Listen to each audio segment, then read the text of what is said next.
નમસ્કાર, સંસ્કાર સરિતા સિરીઝમાં આપનું સ્વાગત છે. આજે હું તમને એક સુંદર મજાની વાર્તા સંભળાવીશ.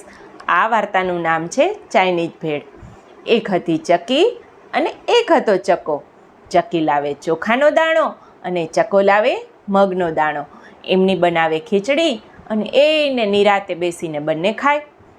રોજ એક ડાળેથી બીજી ડાળે બેસે, સુખ દુઃખની વાતો કરે અને લીલા લહેર કરે. હવે એક દિવસની વાત છે. આ જ રીતે ચકીને ચકો એક ડાળ ઉપર બેઠા હતા. અચાનક જ ચકાએ ચકીને કહ્યું કે ચકી તારી કીટા. ચકી તો મૂંઝાણી કે આ અચાનક ચકાને શું થયું. તેણે ચકાને કહ્યું, પણ શું વાત છે? મારી કંઈ ભૂલ થઈ છે? તું કેમ આવી વાત કરે છે? ચકાએ મોં ફૂલાવતા કહ્યું, મારે તારી સાથે બોલવું જ નથી. તું રોજ મને એકનું એક ખવડાવે છે. સવારે ખીચડી, બપોરે ખીચડી, સાંજે ખીચડી. મારે તારી સાથે વાત જ કરવી નથી. આમ કરી મોં ફૂલાવીને બેસી ગયો. ચકી કહે, અરે પણ આવી વાતમાં કંઈ રીસાવાતું હશે. બોલ, તારે શું ખાવું છે? હું તને એ બનાવી આપું. ચકો તો હરખમાં આવી ગયો.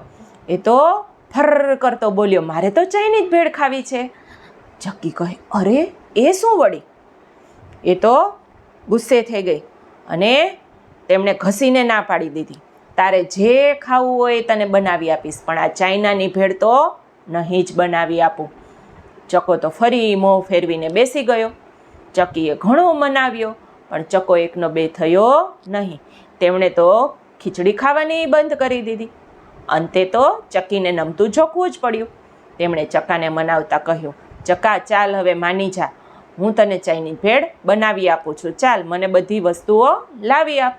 ચકો તો હરખાઈ ગયો અને ફર કરતો વસ્તુ લાવવા માટે ઉડ્યો. શાક માર્કેટમાં ગયો.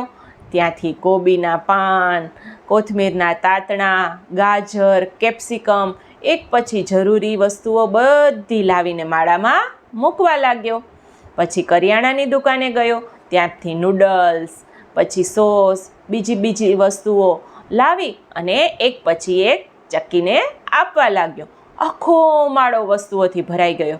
ચકીબેન તો મૂંઝાઈ ગયા. અરે હવે આટલી બધી વસ્તુઓનું કરીશ કેવી રીતે? અંતે મહા મહેનતે ચકીએ ચાઇનીઝ ભેળ બનાવવાની શરૂ કરી. ચકો તો એટલો ઉતાવળો થઈ રહ્યો હતો કે થોડી વારે આવી અને પૂછી જાય, ચકી બની ગઈ ચાઇનીઝ ભેળ? ચકી બની ગઈ ચાઇનીઝ ભેળ? આહાહા, કેટલી સરસ સુગંધ છે! આહાહા, કેવો કલર છે! ચકીએ કહ્યું, ચકા ધીરજ રાખ, હમણાં ચાઇનીઝ ભેળ બની જશે. અને અંતે ચાઇનીઝ ભેળ બની જ ગઈ. સુંદર મજાની ચાઇનીઝ ભેળ તૈયાર થઈ ગઈ. એટલે ચકીએ ચકાને કહ્યું કે ચકા, ચાઇનીઝ ભેળ ખૂબ ગરમ છે અને પાણી પણ ખલાસ થઈ ગયું છે, તો ફટ કરતી જાઓ અને પાણી ભરીને આવું. એટલી વાર રાહ જો, પછી આપણે નિરાતે બેસીને બંને ચાઇનીઝ ભેળ ખાશું.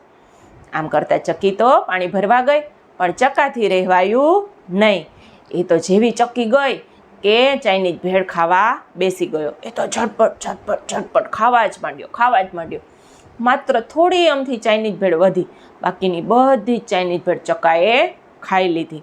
ચકાનું પેટ તોડ તીન થઈ ગયું અને એ તો ચાઇનીઝ ભેળ ખાઈ અને ઊંચી ડાળે જઈને બેસી ગયો. ચકી તો પાણી ભરીને આવી. તેમણે જોયું, આજુબાજુ નજર કરી, ક્યાંય ચકો દેખાયો નહીં. છેક ઊંચી ડાળે ચકાભાઈ તો બેઠા હતા. તેમણે ચકાને બોલાવ્યો તો ચકો કહે, મને હવે ભૂખ નથી, તું ખાઈ લે ચાઇનીઝ ભેળ, મારે હવે કંઈ ખાવું નથી. ચકી સમજી ગઈ બધી વાત. તેમણે જોયું તો થોડી અમથી ચાઇનીઝ ભેળ બાકી હતી. તે તેમણે શાંતિથી ખાઈ અને માળામાં આરામથી સૂઈ ગઈ. તેમણે તો આ ચાઇનીઝ ભેળનો સ્વાદ પસંદ આવ્યો નહીં. આ બાજુ ચકો તો ખૂબ જ હરખમાં હતો. તે તો એક ડાળથી બીજી ડાળથી ત્રીજી ડાળ ફર ઉડ્યા કરતો હતો, હિંચકા ખાયા કરતો હતો. થોડીક વાર થઈ એટલે એને ધીમો પેટમાં દુખાવો શરૂ થયો.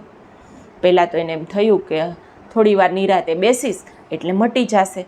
તેમણે નિરાતે ડાળી ઉપર લંબાવ્યું, પણ એમના પેટના દુખાવામાં કંઈ ફેર પડ્યો નહીં. ધીમે દુખાવો વધવા માંડ્યો.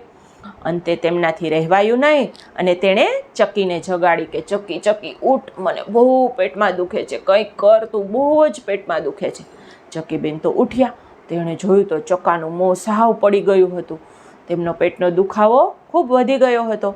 ચક્કીએ તો ઝડપભેર જઈ અને અજમાના દાણા લાવી ચક્કાને ચાંચમાં મૂક્યા. થોડી વાર થઈ તોય ફેર ન પડ્યો એટલે મેથીના દાણા લાવી ચાંચમાં મૂક્યા. લીંબુનો રસ ચૂસાડ્યો પણ ચક્કાના દુખાવામાં કંઈ જ ફેર પડ્યો નહીં. આમનમ સાંજ પડી ગઈ. ચક્કાનો દુખાવો વધતો જ ગયો. અંતે થાકી અને ચક્કી ડૉક્ટર બુલબુલને બોલાવવા ગઈ. ડૉક્ટર બુલબુલ આવ્યા. તેમણે ચક્કાને તપાસ્યો અને કહ્યું કે બહુ બધી ચાઇનીઝ ભેળ ખાવાથી પેટનો દુખાવો થઈ ગયો છે.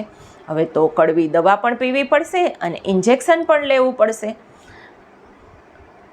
ચક્કો તો શું બોલે? તેમણે તો કડવી દવા પીધી અને મોટું ઇન્જેક્શન પણ ખાધું અને આખી રાત આરામ કર્યો. ત્યારે છેક બીજા દિવસે તેમને માંડ પેટમાં સરખું થયું. પછી તો જ્યારે ચક્કી ચક્કાને પૂછે કે ચક્કા ચાલ તારે શું ખાવું છે? ચાઇનીઝ ભેળ ખાવી છે? પાણીપુરી ખાવી છે? નૂડલ્સ ખાવા છે? દાબેલી ખાવી છે? સેન્ડવિચ ખાવી છે? હવે અનેક વાનગીઓના નામ બોલે. પણ ચક્કો તો હંમેશા એક જ વસ્તુ કહે કે મારે તો ખીચડી જ ખાવી છે. ચક્કો આવી નાનકડી વાતથી સમજી ગયો કે આપણા શરીરને અનુકૂળ આવે એવું જ આપણે જમવું જોઈએ. તો આપણે પણ આ વસ્તુ ઉપરથી જાણવું જોઈએ કે ક્યારેય પણ વધુ પડતું ન જમવું જોઈએ. આપણા શરીરમાં જેટલી ભૂખ હોય તેટલું જ ખાવું જોઈએ અને શરીરને શક્તિ આપે તેવો સાચો ખોરાક ખાવો જોઈએ. બહારનો બજારું ખોરાક ખાય આપણું પેટ અને શરીર ક્યારેય પણ બગાડવું ન જોઈએ. ધન્યવાદ.